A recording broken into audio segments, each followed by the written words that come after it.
Il faut bien comprendre que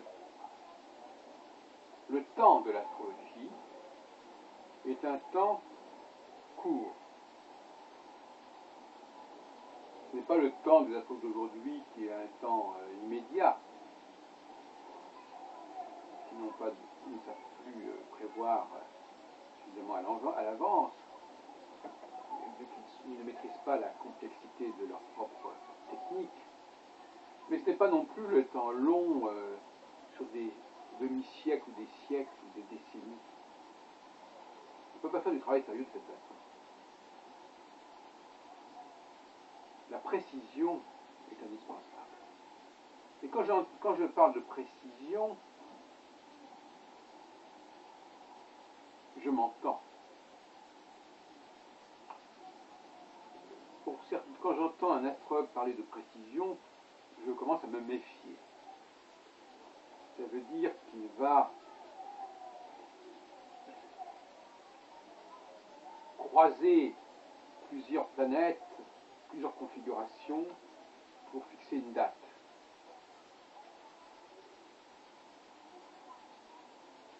L'astrologie n'est pas une question de date. La consultation astrologique c'est autre chose. La recherche astrologique c'est une chose, la consultation astrologique c'est une autre chose. J'en ai parlé dans une précédente conférence ou causerie. Effectivement, quand un client vient voir un astrologue, il vaut mieux que l'astrologue le conduise à prendre des décisions rapidement. Dans ce genre de travail, d'exercice, la procrastination n'est pas conseillée. Mais quand il s'agit de faire de la recherche, en revanche, il faut se donner du temps. Mais il ne faut pas croire, par exemple, qu'on puisse comme ça regrouper des années ensemble sans réfléchir et sans raison.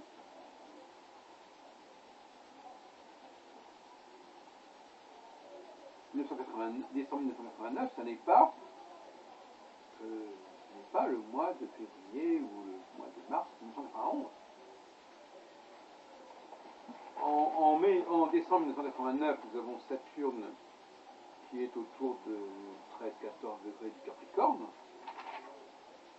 Nous sommes en période que j'appelle la période martienne de Saturne. Et en avril 91, par exemple, en pleine période extrêmement grave pour l'URSS, pour la Russie, nous sommes à 15 degrés du Taureau. Alors, et là, à 15 degrés du Taureau, on est en phase vénusienne. Donc, en l'espace de moins de 18 mois, on n'est plus dans la même phase. Mais je ne suis pas en train de parler de division en 12 phases. Moi, je parle de 2 phases. Ça me suffit largement. Phase vénusienne, phase martienne. Je ne suis pas en train de dire on est passé du Bélier au Taureau ou je sais pas.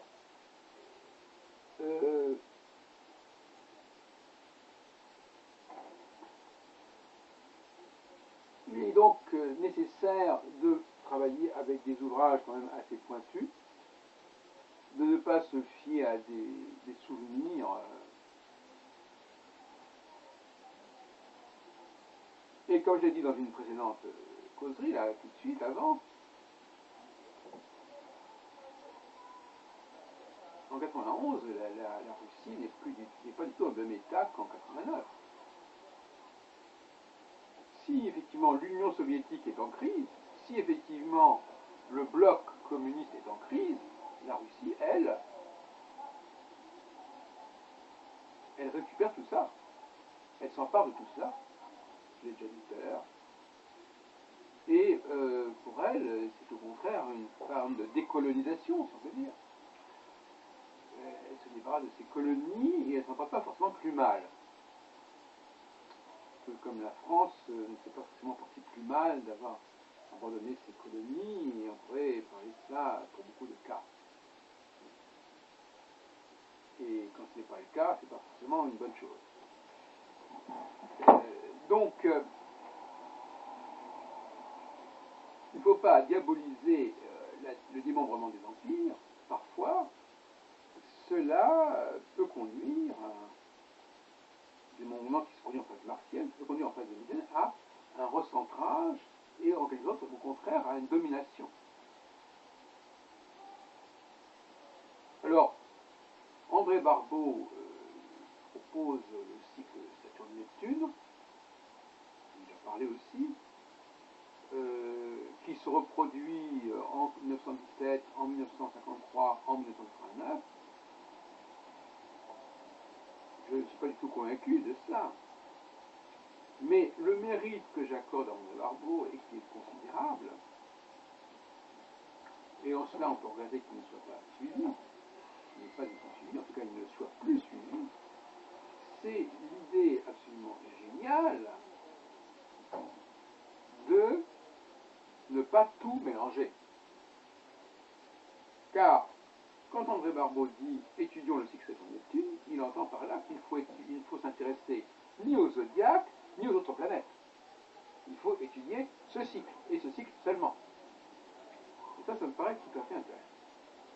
Malheureusement, en 1967, André Barbeau, quand je dis 67, c'est le moment où son livre est paru, mais enfin bon, je pensais que c'est un peu avant. André Barbeau abandonne ce système. Pas complètement, mais il l'abandonne sur cette façon. Dans un souci de recherche de ce qu'il appelle le modèle universel, il dit non, on ne va pas se contenter de Saturne-Neptune ou de telle et telle combinaison entre deux planètes, on va regrouper tous ces cycles en un seul et même graphique, depuis Jupiter jusqu'à Pluton, et là on aura une sorte de cycle de synthèse. L'inconvénient de ce type de synthèse,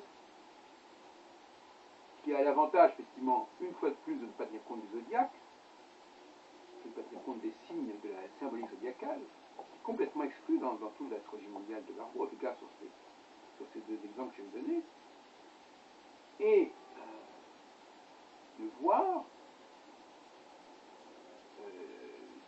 si à certains moments, effectivement, le rapprochement de toutes ces conjonctions successivement n'est pas lié à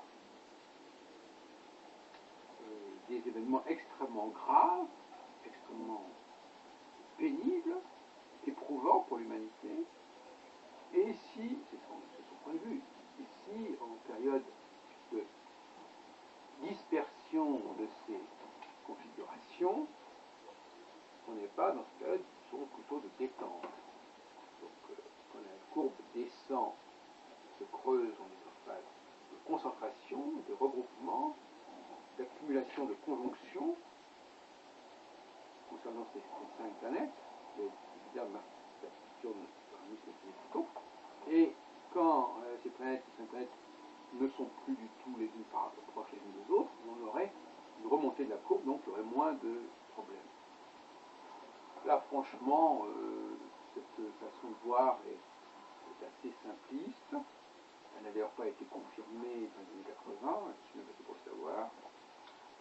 Alors qu'il y avait une nouvelle descente importante, qui aurait dû marquer normalement, si on peut dire, l'émergence d'une nouvelle ère mondiale, si on entrait dans cette logique.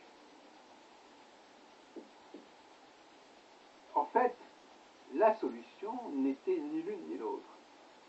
La solution n'était ni de se concentrer sur un cycle de 2 planètes, quelles qu'elles soient, ni de combiner toutes ces planètes entre elles. La vraie solution, c'est celle que j'ai trouvée, c'est celle de ne prendre qu'une seule planète et de référer cette planète, non pas à une autre planète, non pas non plus à un autre signe zodiacal, non pas non plus à un axe équinoxial ou solsticial, non pas non plus à un thème natal ou un thème de fondation, mais à une étoile fixe, à des étoiles fixes. Là, c'est un lapsus, parce qu'effectivement, au départ, je pensais qu'on pouvait étudier Saturne dans le rapport avec Aldébaran, et ensuite d'étudier des aspects de Saturne à Aldébaran. J'aurais découpé ainsi en 4 temps le cycle de Saturne. Et puis, en discutant notamment avec Serge Morel, qui est très critique, que j'avais rencontré à Lille en 2006, je crois, je me suis aperçu qu'au bout du compte, il valait mieux éviter les aspects. Il valait mieux éviter les aspects et plutôt sortir aux conjonctions, parce que les conjonctions, ça se voit, c'est concret, enfin, en tout cas, tout le monde peut les voir, on va calculer combien il y a de degrés, mais pour qu'il y ait, et ça a été mon eureka, pour qu'on puisse, comment pouvait-on remplacer les aspects, par quoi? Et tout d'un coup, j'ai pensé que tout simplement, il n'y avait qu'à prendre les 4 étoiles fixes royales, puisqu'il y a des bancs des étoiles fixes royales, prenons les 4. Et considérons donc les conjonctions, les 4 conjonctions de Saturne avec ces 4 étoiles fixes, ce qui évitait tous les problèmes. Mais en même temps, on rencontrait d'autres problèmes, parce que ces périodes, disons en gros de 7 ans, il fallait également les découper. Là encore, vous allez dire, oui, mais alors pour les découper, il faut encore une fois utiliser les aspects, donc on n'en sort pas. Eh bien si, on en sort. Parce que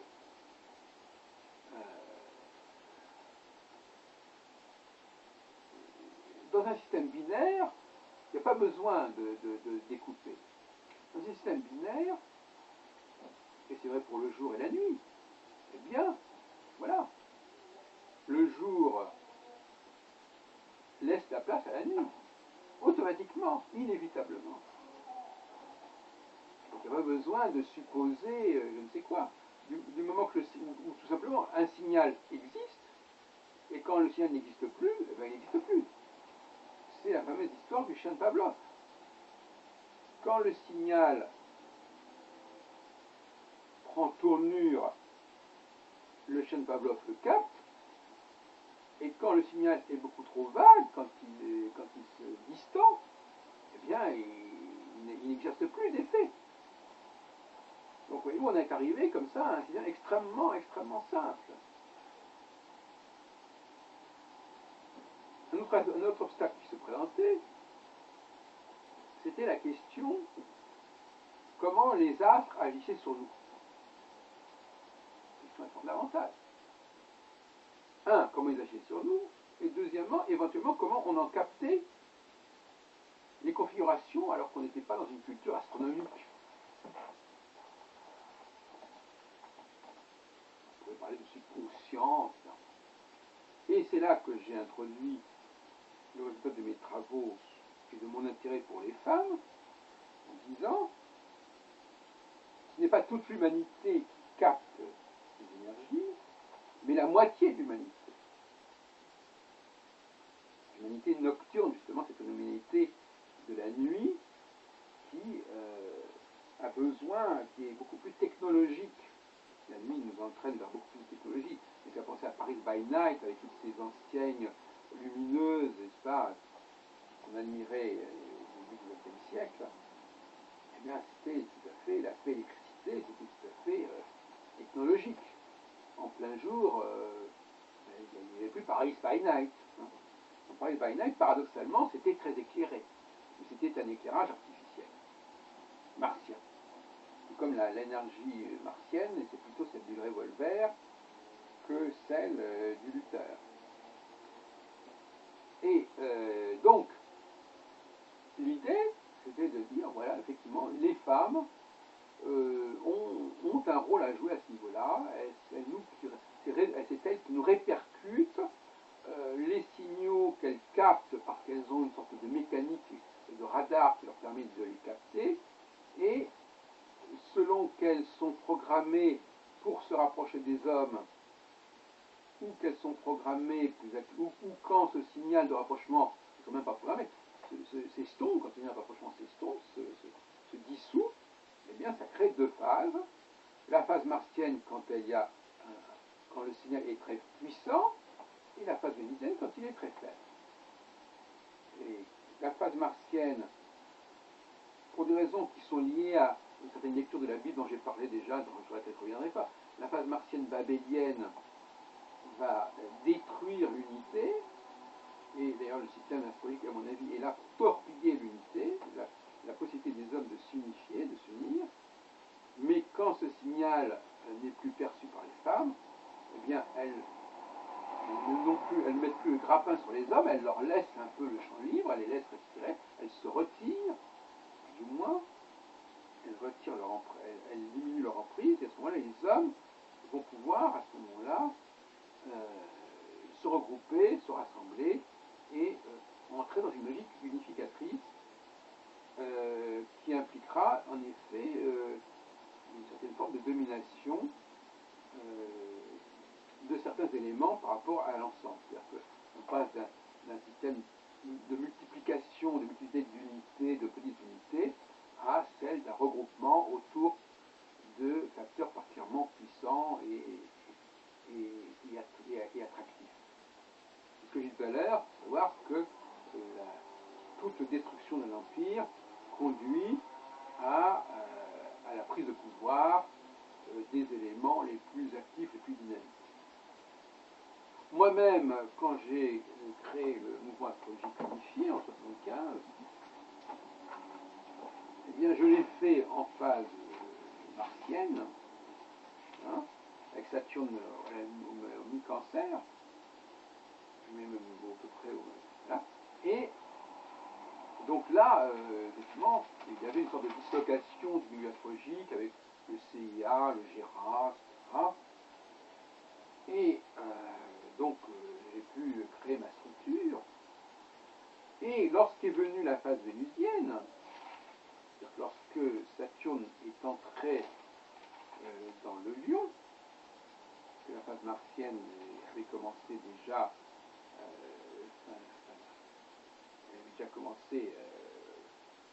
avec Aldébaran en Gémeaux, et donc elle s'était poursuivie jusqu'à à peu près 20 degrés du Cancer. Donc et bien, quand c'est passé en Lion, eh bien, le mouvement astrologique est devenu la structure dominante du milieu astrologique français. Donc c'est ça l'intérêt de cette espèce de basculement. On est petit en phase vénusienne, on est petit parmi d'autres, et puis à un moment donné, quelque chose fait que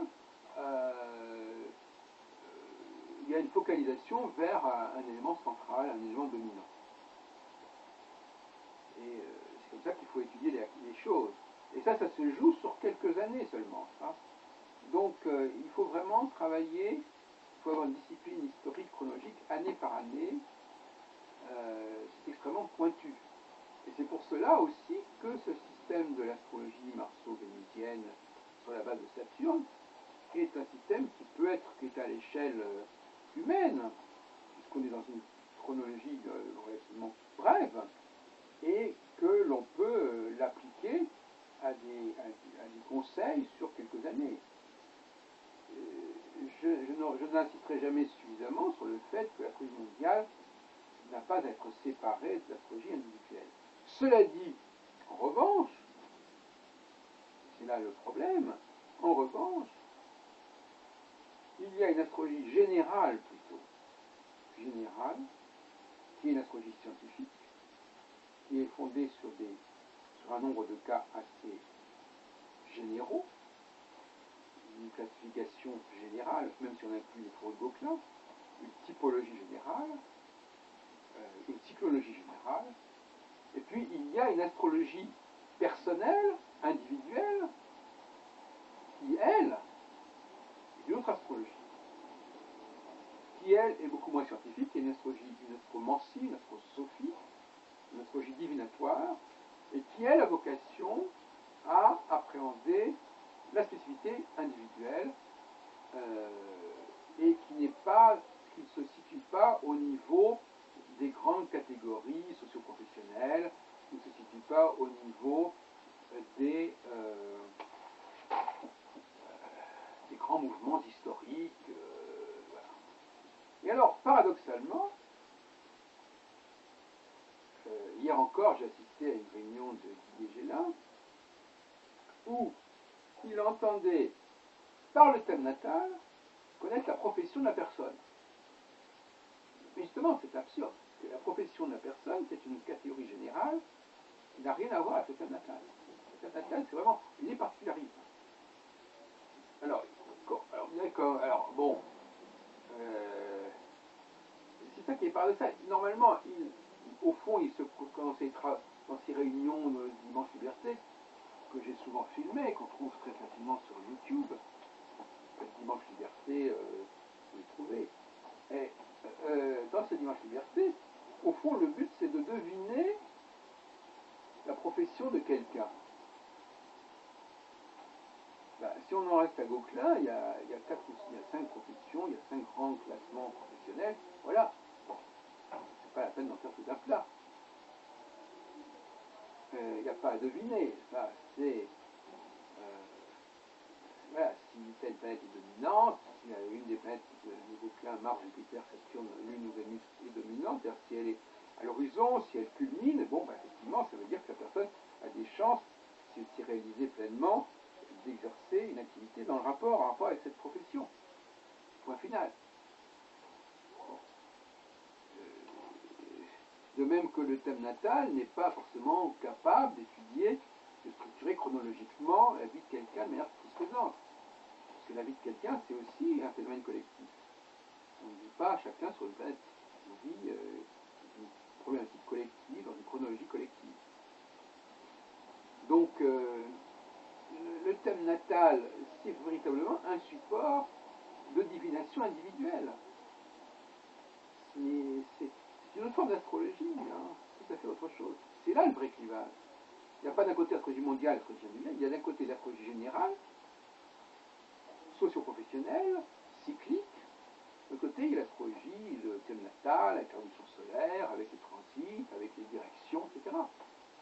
Qui est une astrologie qui a vocation à, je ne vais pas la valider, hein, qui a vocation à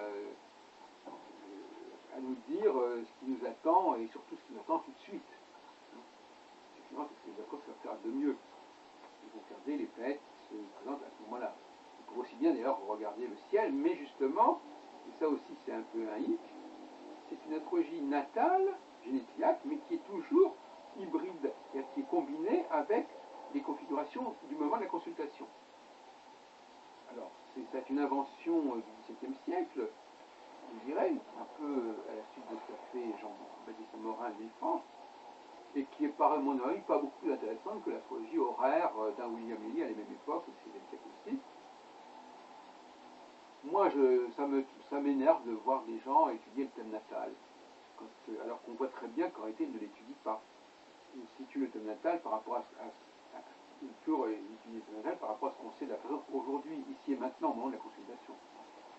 Alors, donc, si vous voulez, bon, voilà ce qu'il en est. Justement, l'autre jour, à la réunion très sympathique de Vigela, Falstaff, on a parlé de Raymond Levy, je crois, qui est un des fondateurs du design. Et moi, j'avais envie de dire, j'ai dit que l'astrologie avait un sérieux besoin de design. Il faut qu'elle soit redesignée. Hein, et que c'est ce manque de design qui fait problème. Bon, je ne vais pas revenir là-dessus, mais je voudrais quand même conclure sur ce point.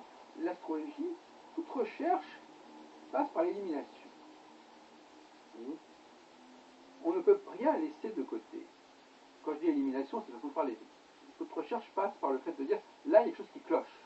Il y a quelque chose qui ne va pas dans le système astrologique, dans la tradition astrologique, dans le savoir astrologique, quelque chose qui ne va pas, il faut corriger. Et il faut commencer par là. On ne peut pas laisser, d'ailleurs, on ne peut pas utiliser des techniques qui font problème au niveau de notre sensibilité intellectuelle, notre sensibilité visuelle. L'autre jour encore, parce que justement, une des raisons pour lesquelles je vais à ces réunions, c'est parce que je capte des choses, ça m'inspire, parfois de manière très négative d'ailleurs. Les domiciles d'exaltation, c'est quelque chose qui est insupportable quelque part, sous la forme actuelle.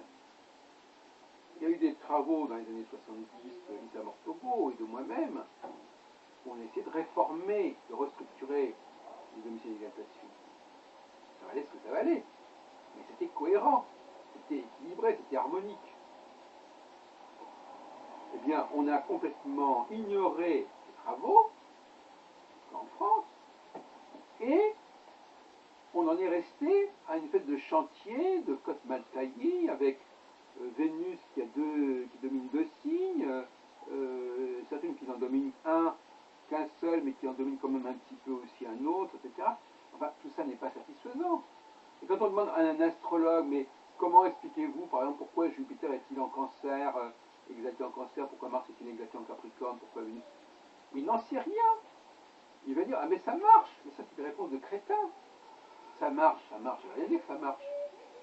Si quelque chose, si vous avez un voyant quelque part qui vous dit qu'il y a un truc qui ne va pas, je ne vais pas dire que ça marche. Parce que c'est difficile. Il ne faut pas laisser passer ce genre de choses. Il faut intervenir. Alors, soit on enlève le système, comme l'a fait d'ailleurs Saint-Nicolas, soit on le corrige, on le réforme, comme a fait les amorphogos, comme moi-même, et comme éventuellement des gens comme Roger Benoît Jourdain. Voilà. Tant qu'à faire, ayons la maîtrise, parlons de choses que nous connaissons, que nous comprenons. Effectivement, c'est peut-être pas forcément une solution de bricoler quelque chose de nouveau et de dire, ben, comme ça, je sais de quoi il s'agit. C'est un peu ce qu'a fait d'ailleurs Saint-Nicolas. Mais l'idéal, évidemment, c'est de reconstituer, comme a fait Cuvier, le squelette de l'astrologie, de reconstituer les morceaux qui manquent, de redesigner les choses, de compléter, mais on ne peut pas continuer à faire des choses qui ne tiennent pas debout. C'est vraiment un des grands débats actuels sur ce point-là, entre les conservateurs qui veulent conserver un savoir qui est figé, qui est souvent incohérent, incompréhensible, inconsistant, et les réformateurs qui veulent que l'astronome ne se serve que de choses qu'ils comprennent et qui soient à peu près cohérentes et à peu près structurées. Bon. Et avec Didier là, malheureusement, on est dans la tradition, voilà, une sorte d'astrologie de langage. Voilà. C'est comme ça que ça se fait, c'est comme ça qu'on le dit, et puis on continue comme ça. Le problème, c'est que l'astrologie n'est pas simplement un langage. Bon, ça se saurait si elle n'était qu'un langage. Ou si on préfère, c'est un langage qui est porteur d'un savoir. C'est toute la différence. Si je parle français, par exemple, est-ce que je suis doté d'un savoir? Non. Puisque, quelque part, je peux dire ce que je veux à travers cette langue. Donc, la langue n'est pas censée disposer d'un savoir. C'est un moyen de communication et non pas d'information. Mais l'astrologie, elle a d'autres ambitions. Elle est censée être porteuse d'un savoir, cette astrologie. Bon, on n'irait pas l'interroger. Elle est censée nous dire des choses. Donc, ce n'est pas parce qu'une langue peut être laissée comme ça, à volo, un petit peu comme elle est, n'importe comment. De toute façon, ça n'a pas d'importance. De toute façon, ça n'est jamais qu'une façon de parler. Mais dans le cas de l'astrologie, c'est une langue, c'est avant tout un savoir, une information. Et donc, la moindre des choses, c'est quand on prétend justement interroger les astres et l'astrologie, de reconstituer cette astrologie sous une forme cohérente. Puisque c'est cette cohérence-là qui est la garante, la caution d'un savoir.